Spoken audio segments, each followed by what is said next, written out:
Bismillahirrahmanirrahim. Assalamualaikum warahmatullahi wabarakatuh. Alhamdulillahirabbil alamin. Wa bihi nasta'in ala umuri dunya waddin. Wassalatu wassalamu ala asyrafil anbiya'i wal mursalin wa ala alihi wa sahbihi ajma'in. Amma ba'd. Qala Allah Ta'ala fi kitabihil aziz, a'udzu billahi minasy syaithanir rajim.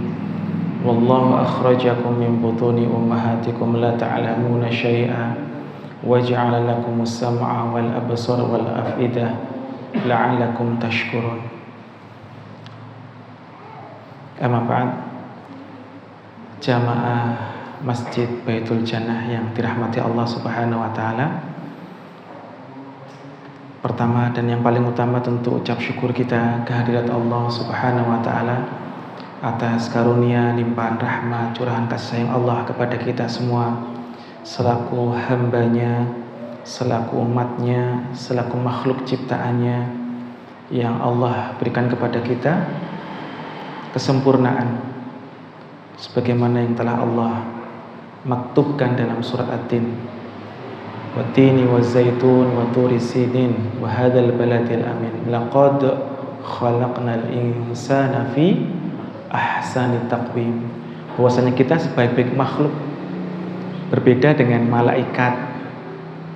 Malaikat itu tidak diberi nafsu oleh Allah Subhanahu wa taala. Kalau mereka taat wajar. Kalau kemudian mereka menjadi makhluk yang senantiasa menaati perintah Allah, wajar, malaikat.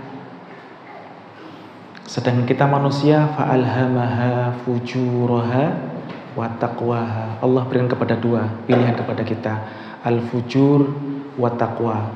Jadi bahasanya itu bebas memilih. Mau menjadi orang yang fujur, orang yang fajir, orang yang berdosa, atau orang yang beriman kepada Allah, atau orang yang takwa. Maka Allah katakan, qad aflaha man zakkaha. Sungguh beruntung, qad aflaha man zakka, orang yang membersihkan hatinya. Siapa mereka? Mereka yang wa amma man khofa maqama rabbih wa nahan nafsa 'anil hawa. Mereka yang takut kepada Allah Subhanahu wa taala. Wa amma man khofa maqama rabbih, terhadap kedudukan Rabb-nya. Wa nahan nafsa, dan mampu mengendalikan hawa nafsu. Karena nafsu dalam manusia ada tiga. Nafsu amaratum bisu, nafsul mutmainnah, dan nafsul lawamah. Kalau la uqsimu biyaumil qiyamah wa la uqsimu bin nafsil lawamah ya ayyatuhan nafsul mutmainnah. Yang dipanggil oleh Allah besok itu hanya nafsul mutmainnah, hanya nafsu yang baik. Inna nafsa la amaratum bisu. Jadi kebanyakan manusia terjebak itu kepada amaratum bisu. Maka kita disuruh milih oleh Allah Subhanahu wa taala. Qad aflaha man zakkaha wa qad khaba man dasaha. Dan sungguh celaka mereka orang-orang yang mengotori nafsu mereka. Maka kita sebagai seorang muslim ketika sudah memilih untuk taat kepada Allah Subhanahu wa taala, maka kita masuk pada qad aflaha man zakkaha. Karena pilihan kita kan banyak nggih. Kalau maghrib seperti ini mau nongkrong pinggir jalan boleh. Ya, tadi saya lihat ada beberapa banyak orang berkumpul ya, di beberapa tempat, punya pilihan masing-masing mereka. Kalau malaikat tidak, malaikat itu nggak punya pilihan selain tunduk kepada Allah. Ada malaikat namanya Hamalatul Arsh. Malaikat ini tugasnya memikul arshnya Allah. Dari mulai diciptakan sampai nanti yaumul qiyamah itu hanya akan memikul arsh saja. Malaikat azab, malaikat rahmat, malaikat ridwan, malaikat zabaniyah, yang dalam surat Al-Alaq disebutkan semuanya taat kepada Allah Subhanahu wa taala. Mereka tidak pernah berbuat aniaya, tidak pernah berbuat dosa karena dicabut nafsu dalam dirinya. Sedangkan manusia untuk terjerumus kepada hal-hal yang buruk karena inna nafsa lama'aratum bisu' tadi itu lebih dekat kepada nafsunya. Itu lebih mudah untuk terjerumus kepada perbuatan yang buruk.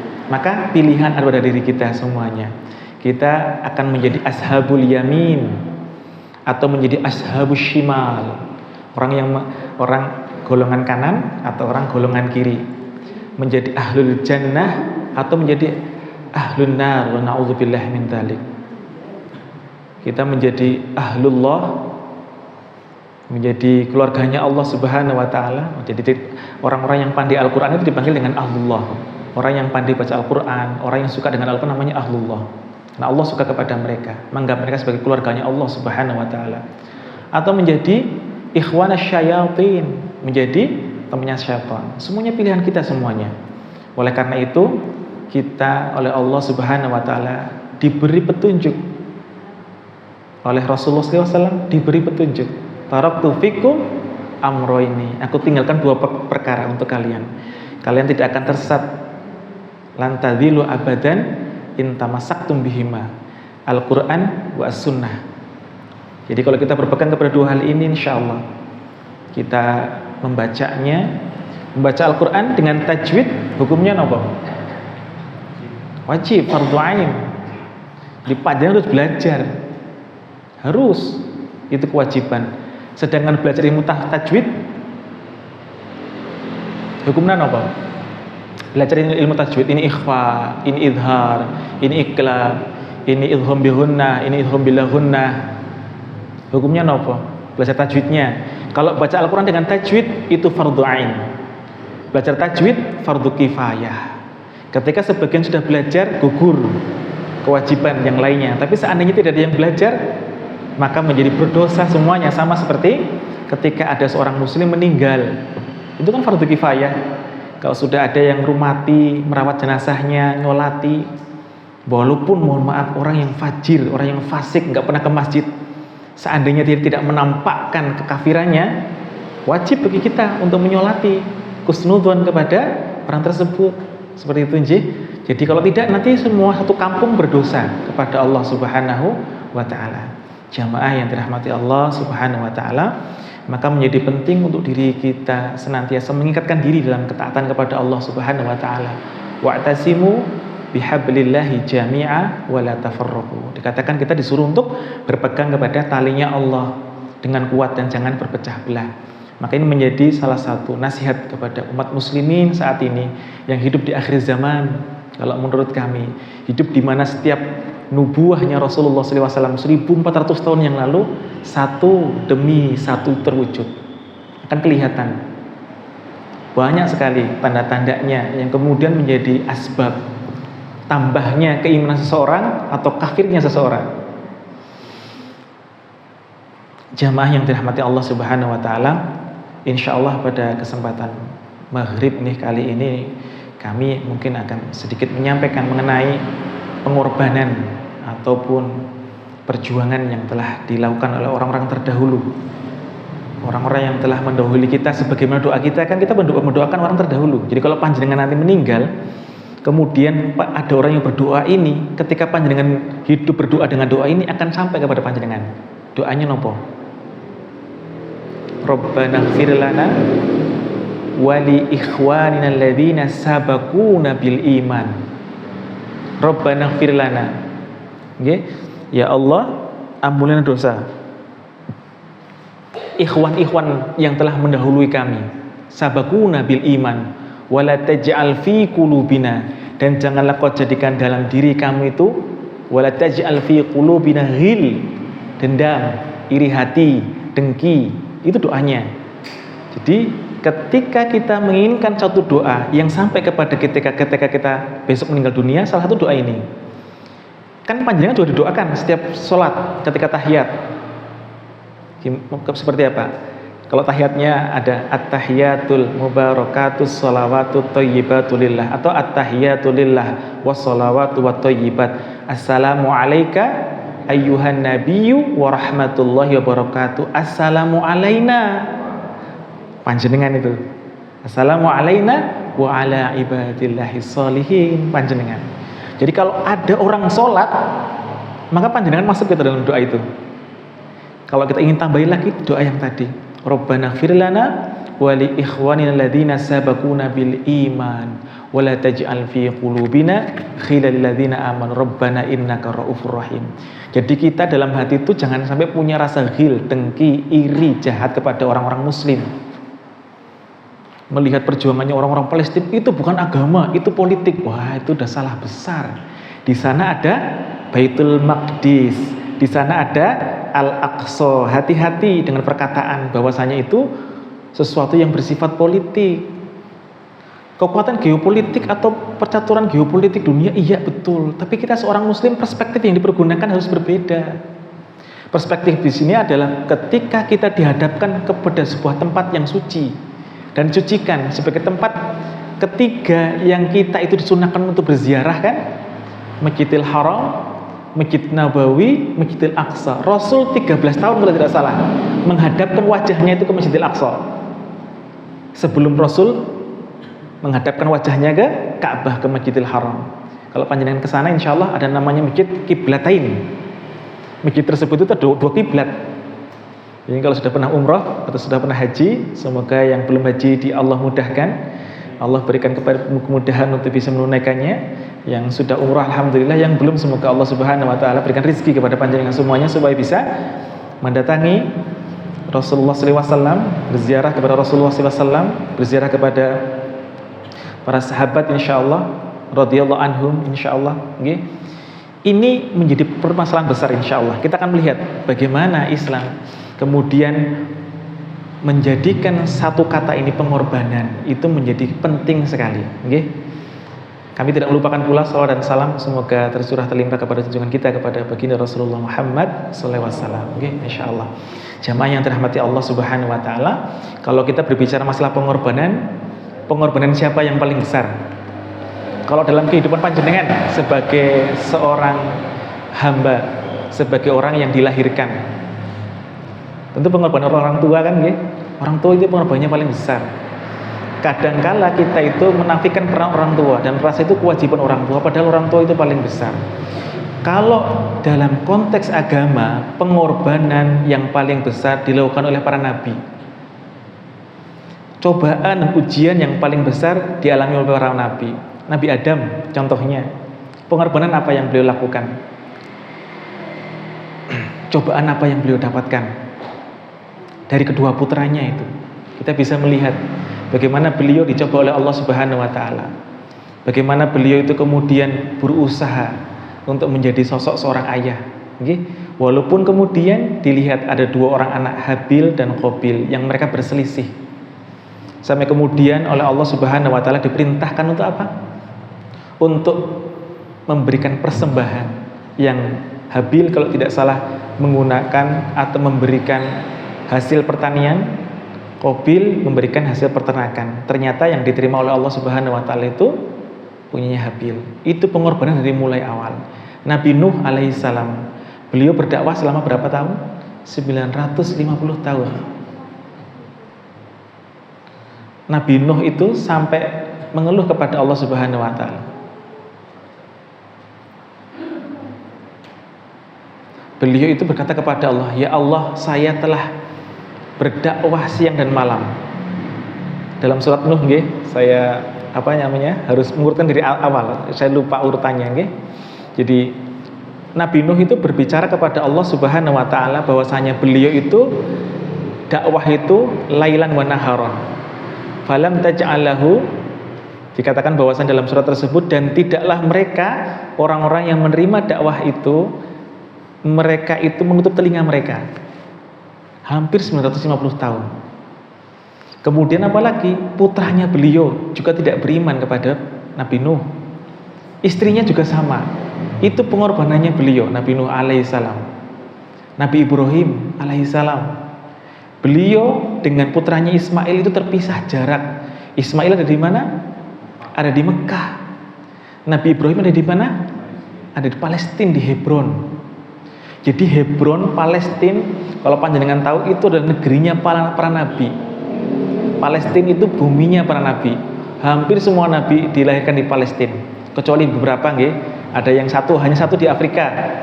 Nabi siapa yang di Afrika? Dilahirkan di Afrika? Nabi Musa alaihissalam, Nabi Harun alaihissalam, itu kan di Afrika. Mesir itu Afrika.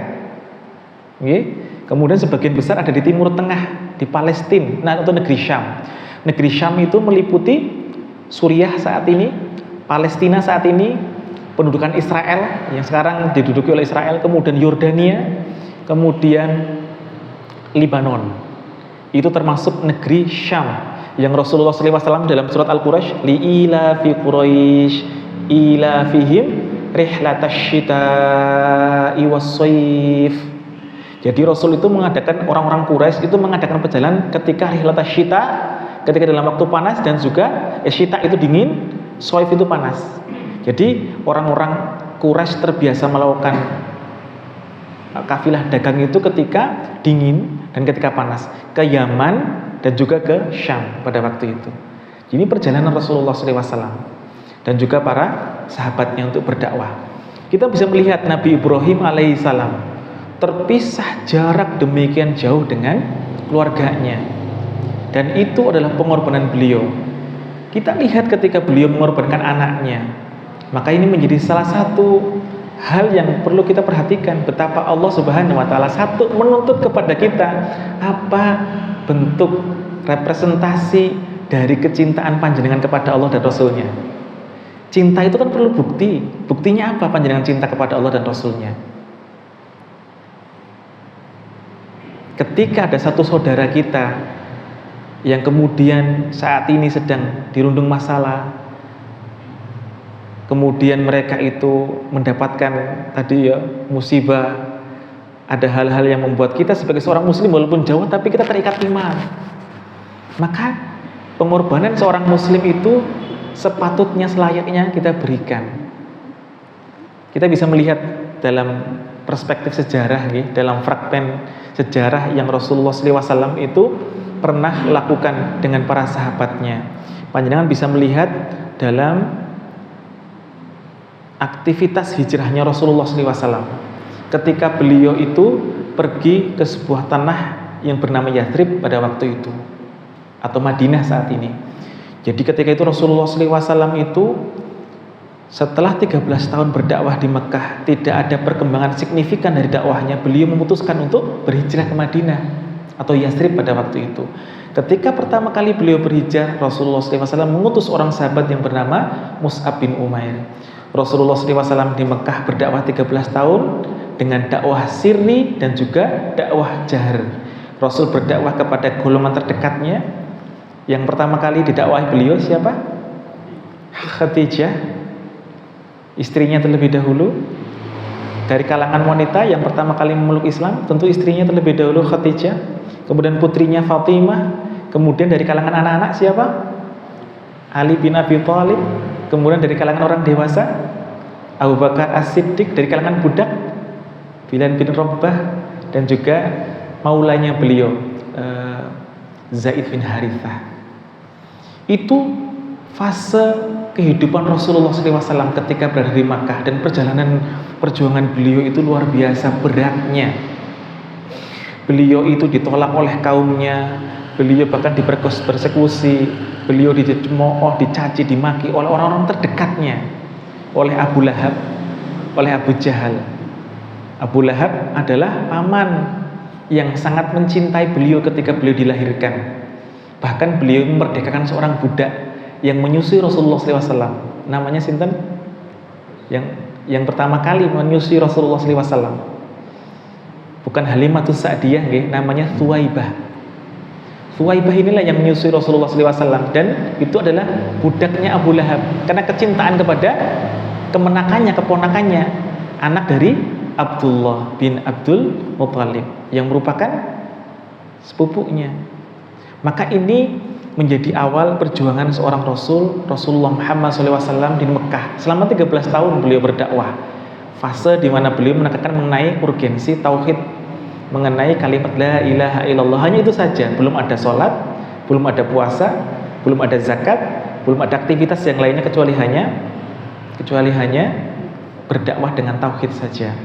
Tapi ini menghadapi pertentangan yang luar biasa dari kaumnya pada waktu itu. Pengorbanan beliau banyak.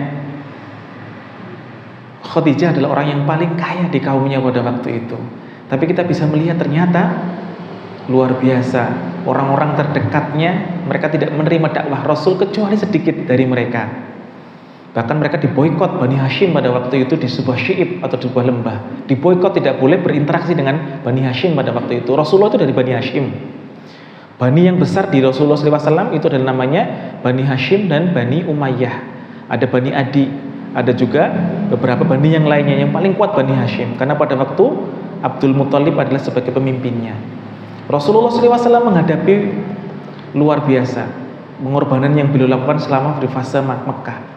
Setelah beliau kemudian pergi ke Madinah, beliau menghadapi sebuah kaum yang di sana itu sangat plural sekali, heterogen. Ada orang Yahudi di sana, ada orang Kristiani. Orang Yahudi pergi ke Madinah karena mereka dalam Tauratnya mereka mengatakan akan ada Nabi akhir zaman yang mereka dapatkan dalam kitab suci mereka sendiri. Tapi mereka berharap Nabi tersebut itu dari kalangan mereka sendiri.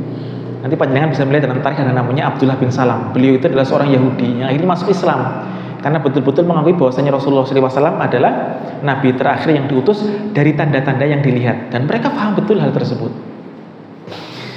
Kita bisa melihat ketika Rasulullah SAW datang ke Madinah, Rasul itu nggak bawa apa-apa. Para sahabat pun sama seperti itu. Ada seorang sahabat yang bernama Suhaib Ar-Rumi, ada namanya Salman Al-Farisi. Suhaib Ar-Rumi itu orang yang dia itu orang Romawi, dikatakan seperti itu. Salman Al-Farisi orang Persia. Ketika mereka hendak pergi ke Mekah, ke Madinah, pada waktu itu mereka dicegat oleh orang-orang Quraisy. Engkau datang ke tempat kami itu nggak bawa apa-apa. Setelah itu engkau berdagang dengan kami dan engkau kumpulkan harta benda perbendaharaan yang hendak kau bawa ke Madinah, nggak boleh. Bilangnya orang-orang Mekah pada waktu itu kepada Suhaib Ar-Rumi, kepada Abdurrahman bin Auf, kepada Salman Al-Farisi, dan kepada sahabat-sahabat yang lainnya. Jadi ketika para sahabat sampai ke Madinah, mereka itu nggak punya apa-apa. Abdurrahman bin Auf pun sama. Maka mereka dipersaudarakan dengan orang-orang Ansor. Muncul terminologi Ansor dan Muhajirin. Muhajirin adalah orang-orang yang berhijrah. Mereka yang mengorbankan harta, benda, bahkan ada yang disandera keluarga mereka, anak istrinya. Itu yang kemudian menjadi salah satu tonggak sejarah umat muslimin. Perjuangan pertama mereka untuk menegakkan akidah mereka. Jadi ketika sebelum hijrah tersebut sebenarnya ada fase hijrah pertama dan kedua. Hijrah yang pertama ke Habasyah, setelah itu ke Habasyah lagi yang kedua, yang diselamatkan oleh Raja Ethiopia namanya Najasyi. Maka ketika para sahabat sampai ke Madinah, Allah turunkan satu surat dalam Al-Mujadilah. Dikatakan dalam ayat tersebut, wa yu'thiruna ala anfusihim walau kana bihim khososoh. Dan mereka itu punya sifat ithar, mendahulukan kepentingan saudaranya walaupun mereka itu membutuhkan. Kita akan mengenal konsep al-wala wal bara, bagaimana mereka itu loyal dan bagaimana mereka itu berlepas diri dari orang-orang kafir. Ketika sampai di Madinah, kita bisa melihat Abdurrahman bin Auf itu nggak punya apa-apa. Maka kemudian beliau dipersaudarakan dengan Abu Darda. Walau alam besok saya agak lupa sama sahabatnya. Bahkan Abu Darda mengatakan kepada Abdurrahman bin Auf, wahai Abdurrahman bin Auf, silahkan kau pilih. Jadi beliau punya istri 3. Silahkan kau pilih salah satu dari istriku agar aku ceraikan, agar bisa kau nikahi. Sampai ekstrim seperti itu. Mohon maaf ya, sampai ekstrim seperti itu. Akan aku bagi hartaku menjadi 2 untukmu. Apakah kemudian Abdurrahman bin Auf menerima? Tidak. Beliau hanya mengatakan, tunjukkan di mana pasar terdekat berada. Maka seorang pengusaha seperti itu nih, Abdurrahman bin Auf itu adalah seorang pengusaha besar di zaman Rasulullah SAW yang paling banyak memberikan sumbangsi berupa sedekah wakaf kepada Rasulullah selain Utsman ibnu Affan. Kalau Abu Bakar sudah tidak perlu dipertanyakan lagi kekuatan beliau. Maka kemudian Abu Darda itu pergi ke pasar. Beliau itu hanya berdagang tali kekang unta saja sampai bisa menjadi saudagar kembali. Memang tipikal seorang pengusaha, intuisi bisnisnya bagus, hanya berdagang tali kekang unta saja biar menjadi seorang saudagar. Itu di awal pengorbanan beliau. Hartanya ditinggal semua di Mekah, tidak ada tersisa sedikit pun sampai ke Madinah. Pun demikian dengan para sahabat yang lainnya, mereka tidak membawa apapun. Sebagian sahabat yang tidak punya apa-apa, mereka menjadi ahlus suffah. Ahlus suffah itu adalah mereka orang yang tinggal di masjid karena tidak punya pekerjaan. Mereka hanya menunggu belas kasihan dari orang, tapi mereka orang-orang yang dekat dengan Rasulullah dan ahlul ilmi. Termasuk siapa? Perawi hadis namanya Muhammad bin Sokhr. alias Abu Hurairah. Beliau itu adalah seorang ahlus suffah. Jadi beliau yang paling banyak meriwayatkan hadis Rasul, walaupun hanya bertemu selama 2 tahun. Karena tidak pernah ketika Rasulullah SAW kemanapun beliau selalu ikut. Ini pengorbanan yang pertama. Bagaimana para sahabat? Kita bisa melihat karakteristik para sahabat seperti ini. Ada sebuah kisah disebutkan. Suatu kali waktu Rasulullah SAW itu bertemu dengan para sahabatnya ahlus suffah tersebut. Kemudian salah seorang dari sahabat Rasulullah SAW itu mengundang Rasulullah SAW itu Rasulullah Muhammad SAW itu kedatangan seorang tamu, Nah kemudian tamu tersebut itu datang, Rasul itu kemudian menawarkan kepada para sahabatnya, wahai sahabatku, siapa yang hendak menjamu tamuku ini? Kata Rasulullah SAW kepada para sahabatnya semua pada waktu itu hadir di masjidnya. Maka kemudian para sahabat itu mengacungkan jarinya. Ada salah seorang sahabat yang selama ini tidak pernah ditunjuk oleh Rasulullah SAW itu mengacungkan jari paling tinggi. Maka mengatakan, saya Rasulullah. Padahal Rasul paham orang itu nggak punya apapun.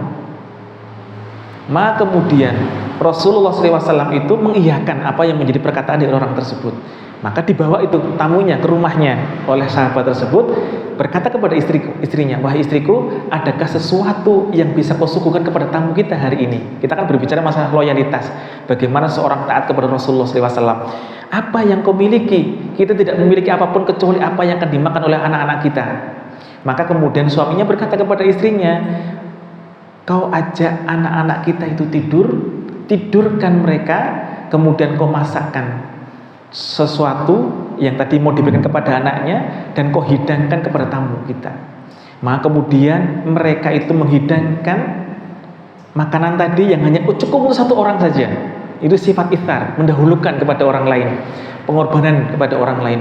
Maka kemudian yang terjadi adalah mereka memadamkan lampunya untuk kemudian seolah-olah mereka menemani makan orang yang menjadi tamu tersebut. Karena hendak menghormati, karena cuma ada satu porsi saja. Nah, sifat isarnya itulah yang kemudian menyebabkan Rasulullah SAW di keesokan paginya berkata kepada sahabat tersebut, sesungguhnya Allah tadi malam tersenyum kepada seorang hamba yang menyuguhkan tamu sebuah makanan, satu porsi makanan yang mereka kemudian berpura-pura untuk memakan padahal mereka tidak memiliki makanan tersebut. Itu yang pertama, mengenai bagaimana mereka punya sikap pengorbanan, sifat ithar kepada orang lain. Yang pertama mengenai loyalitas. Yang kedua, kita bisa melihat ini kepada seorang muslim, muslim dengan muslim yang lainnya. Bagaimana mereka itu kemudian menyambung tali persaudaraan walaupun tidak pernah bertemu, karena apa? Perintah Rasul. Yang kedua, ada seorang sahabat. Sahabat ini masuk Islam, sedangkan ibunya tidak mau masuk Islam. Kekeh dengan keyakinannya, keimanannya yang menyembah berhala seperti itu. Maka kemudian ibunya ini ketika mendapati kabar bahwa putranya tersebut masuk ke dalam Islam, memanggil pulang putranya. Wahai putraku, apa yang kau lakukan? Seperti itu. Sesungguhnya aku ikut agamanya Muhammad. Maka kemudian ibunya itu kemudian marah. Dan ketika marah, ibunya mengancam kepada anaknya, wahai anakku, kalau engkau tidak mau kembali kepada agamamu yang dahulu, aku akan memboikot, tidak akan makan. Maka betul, ketika hari yang pertama ibunya tidak makan. Kita lihat ya, putranya itu muslim, putranya beriman, ibunya tidak. Hari yang kedua pun sama, hari yang ketiga pun sama, sampai kemudian ibunya itu menangis dan berkata kepada putranya, wahai putraku, apakah engkau tega membiarkan aku itu meninggal? Apakah kau tega membiarkan aku itu menderita? Wahai ibuku, seandainya kau punya 9 nyawa, kemudian satu persatu nyawamu itu kau cabut, maka aku tetap akan pada keyakinanku itu. Maka inilah prinsip loyalitas kita terhadap agama kita. Walaupun orang tersebut itu jauh, walaupun saudara tersebut itu terbentang jarak ribuan kilometer dari kita, tapi ketika kita punya satu ikatan yang sama, akidah Islamiyah yang sama, maka sakitnya mereka menjadi sakitnya kita, penderitaan mereka menjadi penderitaan kita. Itulah yang dinamakan dengan wa'tasimu bihablillahi jami'a. Itulah pengorbanan yang diberikan oleh seorang muslim pada muslim yang lainnya. Dan inilah yang seharusnya muncul pada diri kita sebagai seorang muslim terhadap muslim lain-lainnya yang saat ini mungkin sedang dalam keadaan kesusahan maupun penderitaan. Kita bisa melihat bagaimana para sahabat ketika mereka diperintahkan oleh Rasulullah SAW untuk mengeluarkan harta mereka, apakah kemudian mereka itu menunda-nunda? Tidak. Bahkan mereka ketika ada satu surat turun, ada satu ayat turun, lan tanalul birra hatta tunfiqu mimma tuhibbun, dan tidaklah dipandang orang-orang yang baik, yang taat kepada Allah, orang yang tidak menginfakkan harta yang mereka cintai. Salah seorang sahabat yang bernama Abu Thalhah, beliau itu punya satu kebun, luas kebunnya. Dulu kebun tersebut berada di depan Masjid Nabawi. Nah, sekarang sudah bergeser karena Masjid Nabawi semakin dilebarkan. Namanya Buraiha. Jadi namanya Buraiha, tempat di mana ada mata airnya, tempat di mana tumbuh kurma yang terbaik di Madinah pada waktu itu. Allah turunkan tuh, lan tanalul birra hatta tunfiqu mimma tuhibbun. Dan tidaklah orang dikatakan dalam kebaikan kecuali dia menginfakkan harta yang dia cintai. Harta yang dia cintai, nggih. Harta yang dicintai itu belum tentu sesuatu yang menurut pandangan orang itu remeh. Karena ada seorang sahabat yang dia itu suka menginfakkan, suka menyedekahkan, suka memberikan minyak samin. Kalau banyak tahu minyak samin itu kesukaan orang-orang Arab. Itu barang yang remeh. Tapi karena dia cinta, dia suka menginfakkan. Bukan karena harga barangnya, tapi kecintaan kita terhadap barang tersebut. Maka ketika Rasulullah SAW menyampaikan ayat tersebut sebagai tauqif dari Allah, wahyu dari Allah Subhanahu Wa Taala, apa yang Abu Thalhah sampaikan kepada Rasulullah SAW, beliau mengatakan kepada istrinya dan anak-anaknya keluar dari kebun tersebut, Buraiha tersebut, keluar seperti itu. Karena apa? Mengapa kau menyuruh kami keluar, wahai Abu Thalhah? Bilang seperti itu istrinya kepada Abu Thalhah. Karena sesungguhnya aku telah infakkan kebun ini untuk Allah dan Rasulnya. Kenapa? Mendengar itu langsung ayatnya. Itu yang dilakukan oleh para sahabat sebagai bentuk loyalitas para sahabat kepada Rasulullah SAW. Maka ketika itu kemudian Rasulullah SAW apakah memerintahkan untuk menginfakkan seluruhnya kepada umat muslimin? Tidak. Beliau mengatakan kepada Abu Thalhah, infakkan kebun tersebut kepada keluargamu dan keluarga dekatmu, kata Rasulullah SAW. Maka infak terbaik kepada siapa? Kepada keluarga kita yang paling utama, tidak yang jauh-jauh. Ketika sudah mencukupi, maka silakan yang jauh. Ketika di perang Tabuk pun sama.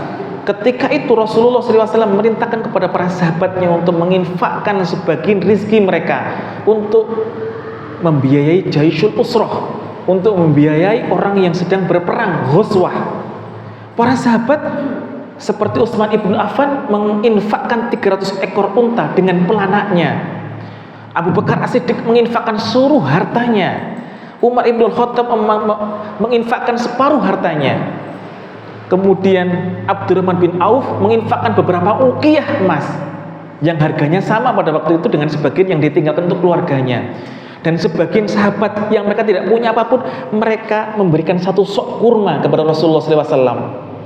Maka kata Rasul, jangan pernah mencela sahabatku. Seandainya engkau berinfak satu gunung Uhud sekalipun, tidak akan bisa menyaingi infak satu sok mereka. Jadi itu yang mereka berikan kepada Rasulullah SAW dalam bentuk loyalitasnya kepada Rasul, pengorbanan kepada mereka.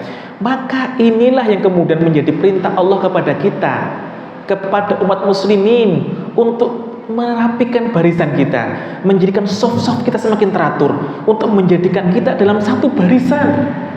Karena sungguh benar petunjuk Rasulullah SAW akan datang sebuah zaman di mana kalian itu seperti buih di laut. Apakah kami waktu itu sedikit ya Rasulullah SAW? Dikatakan sebagian riwayat itu seperti hidangan. Kalian itu akan dikelilingi oleh musuh-musuh kalian. Para sahabat bertanya, apa kami sedikit pada waktu itu ya Rasulullah SAW? Tidak, tidak. Bahkan kalian itu banyak. Tapi kalian seperti buih di laut yang terhempas ombak, diterjang badai, menghempas sampai ke karang-karang. Kalian tidak bisa apapun. Jadi bukan Yahudi, bukan Israel yang kuat, umat muslimin yang lemah. Karena kita semakin jauh dari akidah kita jauh dari Al-Quran kita jauh dari apa yang telah menjadi perintah Allah dan Rasulnya. Tadi disampaikan seperti itu, subhanallah. Israel itu nggak kuat, umat muslimin yang lemah saat ini. Kita di posisi di mana tidak berdaya. Bayangkan sebuah negeri yang kecil di sebuah gurun yang tandus, dikelilingi oleh singa-singa Arab padang pasir. Ada Arab Saudi di sana, ada Mesir di sana. Bahkan Mesir tidak membuka pintu Rafah hanya agar apa? Orang-orang Palestina itu keluar tuh nggak bisa. Lihat betapa kuatnya sebuah negara kecil yang disokong oleh negara-negara yang orang kafir, subhanallah. Itu yang menjadi kita berpikir, kalau kita tidak merasakan itu dalam hati kita, jangan panggil kita sebagai seorang muslim. Jangan panggil kita sebagai orang yang beriman. Kalau panjenengan tidak menyampaikan doa-doa kita kepada mereka agar Allah Subhanahu wa taala menolong mereka, meneguhkan mereka, maka kitalah sebenarnya yang akan menjadi rugi. Maka sebagaimana para sahabat yang mereka telah menempuh jalannya para nabi, jalan yang penuh dengan onak dan duri, jalan di mana kemudian mereka itu huffatil jannah bil makari, dengan sesuatu yang tidak mereka sukai. Kan dikatakan bahwasanya orang-orang mereka itu, kalau dalam konteksnya Al-Quran dikatakan bahwasanya kita itu terkadang itu mencintai sesuatu yang tidak kita sukai dan menyukai sesuatu yang tidak menyukai sesuatu yang kita cintai. Jadi dikatakan bahwasanya Allah Subhanahu wa taala seringkali kita mencintai sesuatu yang Allah tidak sukai, dan kita kadang-kadang mencintai sesuatu yang kita tidak mencintai sesuatu yang Allah sukai, mohon maaf. Jadi Allah Subhanahu wa taala kadang memerintahkan kita dengan yang dicintai oleh Allah, tapi kita nggak suka. Konteks ayat ini adalah mengenai peperangan. Ayat ini mengenai peperangan. Orang yang diperintahkan untuk berperang nggak suka, tapi itu baik menurut Allah Subhanahu wa taala. Ketika itu konteksnya mengenai peperangan. Maka ini menjadi salah satu hal yang patut diperhatikan oleh kita, orang yang hidup di akhir zaman. Ketika zaman kita sudah semakin jauh dengan Rasulullah SAW, apakah kita termasuk dalam apa yang disampaikan Rasulullah? Di manakah barisan kita? Di manakah kita berada saat ini posisinya? Apa kita santai? Apa kita tidak pernah memikirkan saudara-saudara kita yang di sana, bahkan tidak keluar sepeser pun untuk membantu saudara-saudara kita? Maka akan dipertanyakan oleh Allah Subhanahu wa taala kelak di yaumul qiyamah. Bahkan kita akan ditamhis oleh Rasulullah SAW, tidak dimasukkan ke dalam golongannya ketika di haudnya Rasulullah Al-Kautsar. Jadi ini yang disampaikan Rasulullah SAW, kelak kalian itu akan seperti hidangan, seperti buih. Tapi kita jangan sampai menjadi golongan yang telah diberikan fatwa oleh Rasulullah SAW tersebut. Kita harus punya satu kedudukan, satu pendirian. Agar apa? Agar kita bisa menjadikan saudara-saudara kita yang ada di sana itu betul-betul bisa mendapatkan kebaikan dari apa yang tadi kita dapatkan dari diri kita, yaitu berupa harta kita, jiwa kita yang ada di Indonesia. Sebagaimana Palestina dulu ketika kita merdeka juga Palestina juga mengakui Indonesia kemerdekaannya. Maka Rasulullah SAW telah jauh-jauh hari memberikan kepada kita bekal begitu banyak. Untuk apa? Agar kita bisa selamat. Karena apa? Karena kehidupan kita sebentar saja di dunia. Saat ini mereka mungkin lebih bahagia daripada kita, karena mereka bisa mendapatkan syahid di jalan Allah Subhanahu wa taala, sebagaimana para sahabat dulu yang mendapatkan syahid. Karena mereka sesungguhnya akan hidup di sisi Allah Subhanahu wa taala dalam keadaan diberi nikmat oleh Allah. Saya tadi melihat sendiri ada orang-orang Palestina yang ditalkin oleh saudaranya. Jadi adiknya meninggal, yang mentalkin kakaknya, masih kecil kakaknya. Qul, katakanlah kakakku, asyhadu alla ilaha illallah. Itu darah sini semua Bapak Ibu yang dirahmati Allah Subhanahu wa taala, darah semuanya. Kakaknya yang mentalkin. Saya kadang berpikir pendidikan seperti apa yang bisa membuat seorang anak itu bisa mentalkin kakaknya seperti itu. Kita bisa melihat betapa kemudian anak-anak yang sedang sakit kakinya, tidak ada anestesi, mereka dibacakan Al-Fatihah, diruqyah dengan Al-Fatihah karena ketiadaan obat.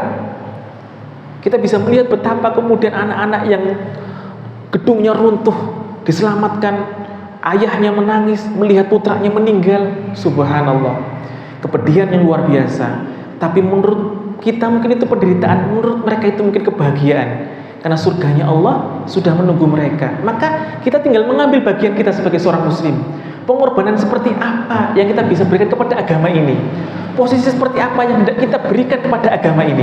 Jadi ada di kita pertanyaan semuanya itu. Kalau menurut kami, kita itu ada di posisi mana gitu? Kita ada di barisan mana?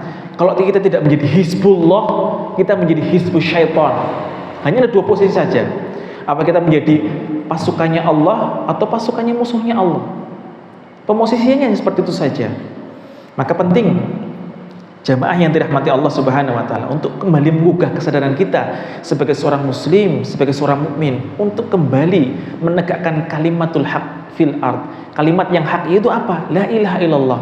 Maka saat ini Allah sedang nudawiluha, sedang mempergilirkan kejayaan kebangsa dari Rasulullah SAW ketika meletakkan dasar-dasar sebuah negara madani di Madinah, sampai kemudian tersebar ke seluruh dunia, sampai kemudian Allah Subhanahu wa taala jadikan umat muslimin di Bani Umayyah, Bani Abbasiyah, Bani Utsmaniyah menjadi penguasa dunia. Ternyata Allah dengan segala kehendaknya, takdirnya, wa masya'a fa'ala, menjadikan umat muslimin saat ini ada di titik nadir. Ibarat kalau sebuah roda, kita di titik bawah. Maka sebenarnya bukan masalah di bawah atau di atas, tapi pemosisian diri kita ketika kita berjuang di jalan Allah Subhanahu wa taala. Sebagaimana para sahabat, sebagian mereka disyahidkan di jalan Allah, sebagian mereka hidup dalam hal yang mulia. Jadi bahasanya adalah ish kariman au mut syahidan. Kita itu mati dalam keadaan mulia, mati dalam keadaan syahid, dan hidup dalam keadaan mulia. Kalau panjenengan lihat di perang Uhud, ketika umat muslimin itu bisa dipukul mundur oleh orang-orang Quraisy yang pada waktu dipimpin oleh Khalid bin Walid, ketika mereka itu meninggalkan sebuah gunung namanya Jabal Rumah. Jadi kalau panjenengan ke sana, ke Uhud, ada sebuah namanya Jabal Rumah, tempat para pemanahnya Rasulullah SAW, yang mereka turun hendak mencari ghanimah. Ada salah seorang sahabat yang mereka itu ketika mendengar ada orang-orang turun dan tidak mematuhi perintah Rasul, dia hendak ke atas. Apa yang kau lakukan? Wahai sahabatku, saya lupa nama sahabatnya, sedangkan ghanimahnya peperangan sedang dibagikan Rasulullah SAW. Apa yang dia katakan? Sesungguhnya saya mencium bau surga di Jabal Uhud, di Gunung Rumah. Itu yang dia cari. Yang dia cari adalah kemuliaan mati syahid, bukan harta yang dibagi-bagikan pada waktu itu. Maka Rasulullah SAW menjanjikan, dan janji Allah itu benar kepada orang-orang seperti itu.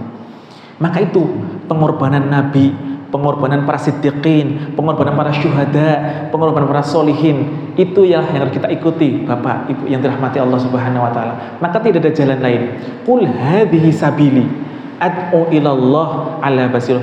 Katakanlah ini adalah jalanku, menyuruh kepada jalan Allah di atas ilmu. Dan wa man ahsanu qawla mimman da'a ilallahi wa amila sholihan. Dan siapakah orang yang paling baik perkataannya kecuali orang yang menyeru di jalan Allah, dan mereka adalah salah satunya adalah orang-orang yang berjuang di jalan Allah Subhanahu wa taala untuk menyerukan kalimat la ilaha illallah Muhammadur Rasulullah. Ini menjadi penanda kita, menjadi tadzkir kita, iktibar kita, menjadi salah satu hal yang patut kita ulang-ulang dalam diri kita. Ketika sujud, ketika ruku, ketika kita beribadah kepada Allah Subhanahu wa taala di tempat yang aman, di tempat yang tidak ada dentuman bom, tidak ada rentetan senjata, kita bisa aman mengucapkan Allahu Akbar sampai salam. Sedangkan saudara kita ketika mereka mengumandangkan takbir tersebut adalah pekik di mana kemudian mereka itu harus menghadapi desingan peluru dan juga bom yang ada di sekeliling mereka, rumah yang hancur, masjid yang rata dengan tanah. Maka kita dalam setiap waktu sholat kita usahakan agar bisa mendoakan saudara-saudara kita itu yang paling lemah, dan seandainya memungkinkan dengan harta kita, dan seandainya bisa kita punya azam, seandainya Allah beri kesempatan, semoga kita disampaikan untuk bisa berkunjung ke Masjidil Aqsa, untuk melihat sebuah tempat yang kita titipkan kepada saudara-saudara kita yang di Al-Aqsa. Kita titipkan Al-Aqsa kepada mereka, bukan kita titipkan Al-Aqsa kepada mereka. Jadi Al-Aqsa itu dijaga oleh orang-orang Palestina saat ini, sedangkan kita tidak bisa membantu apapun.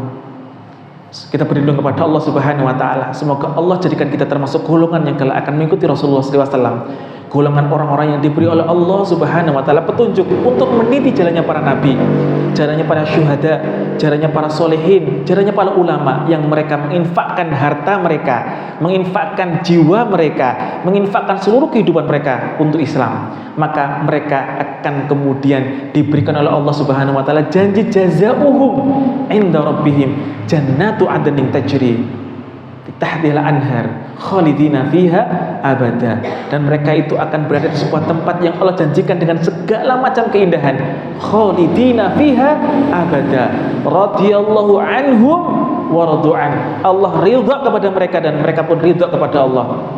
Maka hal tersebut tidak bisa dicapai kecuali kita punya azam, punya komitmen yang kuat untuk menjadikan setiap sen harta yang kita dapatkan, setiap tetes darah yang kita miliki yang merupakan pemberian Allah Subhanahu wa taala, kita niatkan hanya untuk Allah, untuk menegakkan kalimat Allah Subhanahu wa taala di muka bumi. Maka ini yang kemudian menjadi pesan tadi disampaikan oleh beberapa sahabat-sahabat kami, betapa kita semuanya harus senantiasa mendoakan saudara-saudara kita agar senantiasa diberi kekuatan ruhiyah mereka yang syahid. Semoga Allah Subhanahu wa taala tempatkan di tempat yang terbaik, dan kemudian ditinggalkan semoga mereka kemudian bisa memperjuangkan kemerdekaan mereka, diberikan oleh Allah Subhanahu wa taala kemuliaan dengan hidup di sebuah tanah yang dijanjikan akan menjadi tanah yang di akhir zaman, insyaallah. Tanah di mana nanti Nabi Isa akan diturunkan, tanah di mana Dajjal akan dibunuh oleh Nabi Isa, tanah di mana kemudian kita akan digiring, dikumpulkan di sebuah negeri negeri Syam, di Babulut nanti insyaallah. Kita semuanya akan berkumpul di sana, kaum muslimin di yaumil qiyamah insyaallah. Aku qouli hadza astaghfirullah li wa lakum wa lisa'iril muslimin wal muslimat fastaghfiruhu innahu ghafurur rahim. Mohon maaf seandainya ada tutur kata kami yang kurang berkenan. Terima kasih atas perhatian panjenengan semuanya. Semoga Allah meneguhkan kita semuanya dalam keadaan beriman kepada Allah, dan semoga Allah Subhanahu wa taala menolong setiap umat muslimin di seluruh dunia, menolong mereka mengalahkan musuh-musuh mereka dan menjadikan Islam kembali tegak di muka bumi dan mendapatkan izzah sebagai agama yang hak, agama yang diridhoi oleh Allah Subhanahu wa taala. Amin, Allahumma amin. Terima kasih. Billahi taufiq hidayah. Assalamualaikum warahmatullahi wabarakatuh.